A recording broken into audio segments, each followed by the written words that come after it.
आप सभी को सादर नमस्कार। आज इस वीडियो में बात करेंगे भगवान श्री कृष्ण का द्वारिका प्रस्थान के बारे में। कौरव पांडव दोनों वंश काल की गति से परस्पर लड़कर नष्ट हो गए। केवल भगवान श्री कृष्णचंद्र की कृपा से उत्तरा का गर्भ ही सुरक्षित रह गया। धर्मराज युधिष्ठिर के राज्य में अधर्म का नाश हो गया। वे देवराज इंद्र की भांति संपूर्ण पृथ्वी पर शासन करने लगे। उनके चारों भाई भीमसेन, अर्जुन, नकुल और सहदेव उनकी आज्ञा का पालन करते थे। राज्य में यथासमय वृष्टि होती थी। पृथ्वी उर्वरा होकर समुचित मात्रा से भी अधिक अन्न तथा फल उत्पन्न करती थी और रत्नों से भरपूर थी।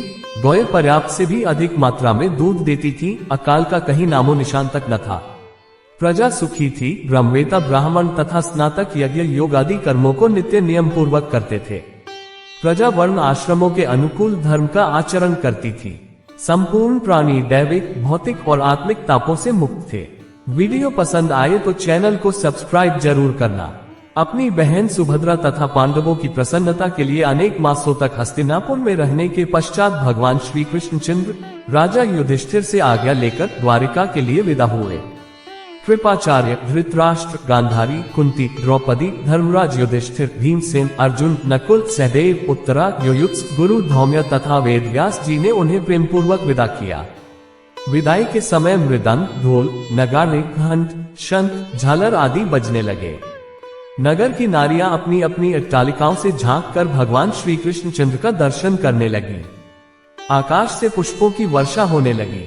यद्यपि भगवान के लिए ब्राह्मणों के आशीर्वाद का कोई महत्व नहीं था, फिर भी लोकाचार के अनुसार ब्राह्मण भगवान श्री कृष्णचंद्र को आशीर्वचन कहने लगे।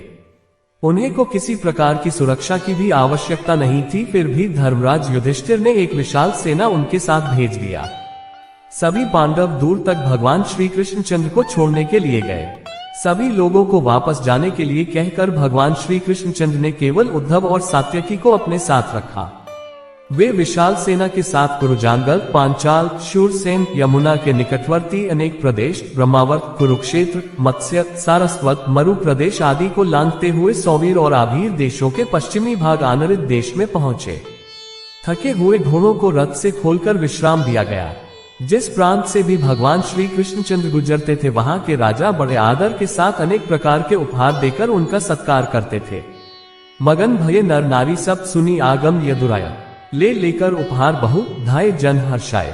आनरित देश अति संपन्न और वैभवयुक्त था तथा उसी के निकट अमरावती के समान उनकी नगरी द्वारिकपुरी थी।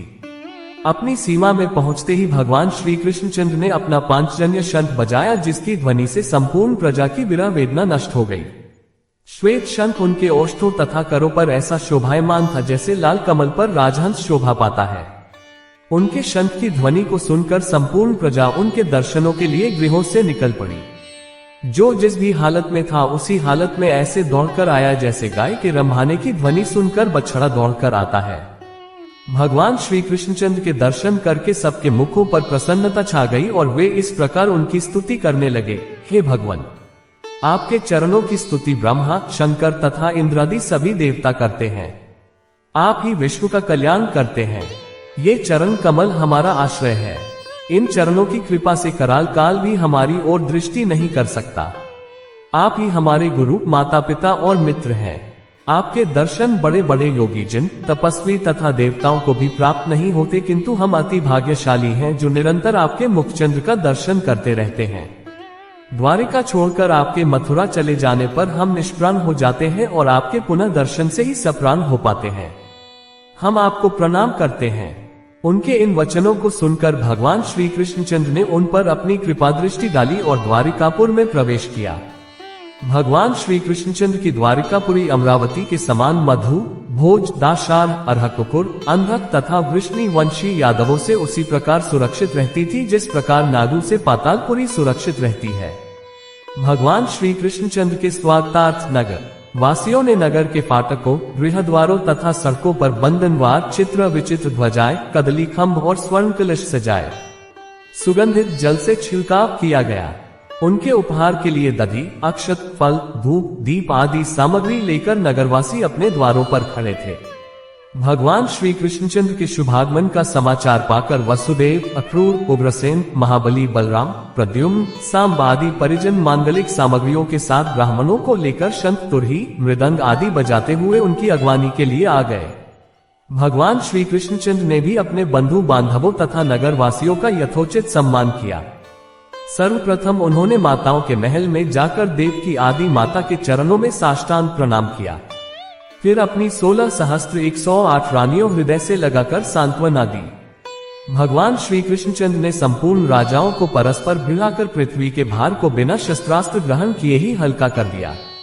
रति के समान सुंदर भार्याएं निरंतर उनके साथ रहकर भी उन्हें भोगों में आसक्त न कर सकी, क्योंकि वे योग योगेश्वर भगवान श्री कृष्णचंद्र कर्म करते हुए भी हृदय में उनके प्रति आसक्त नहीं थे। वे प्रकृति में स्थित रहते हुए भी प्रकृति के गुणों में लिप्त नहीं थे। उनकी योगमाया से मोहित होकर ही स्त्रियां उन पर मुग्ध रहती थीं और भगवान श्री कृष्णचंद्र को स्ववश समझती थीं। दोस्तों, आज के वीडियो में इतना ही। कल फिर एक नई प्रस्तुति लेकर आपके सामने उपस्थित होंगे। वीडियो पसंद आया तो चैनल को सब्सक्राइब जरूर करना, हो सके तो वीडियो को ज्यादा से ज्यादा लाइक और शेयर करना। तब तक मुझे दीजिए इजाजत। बे।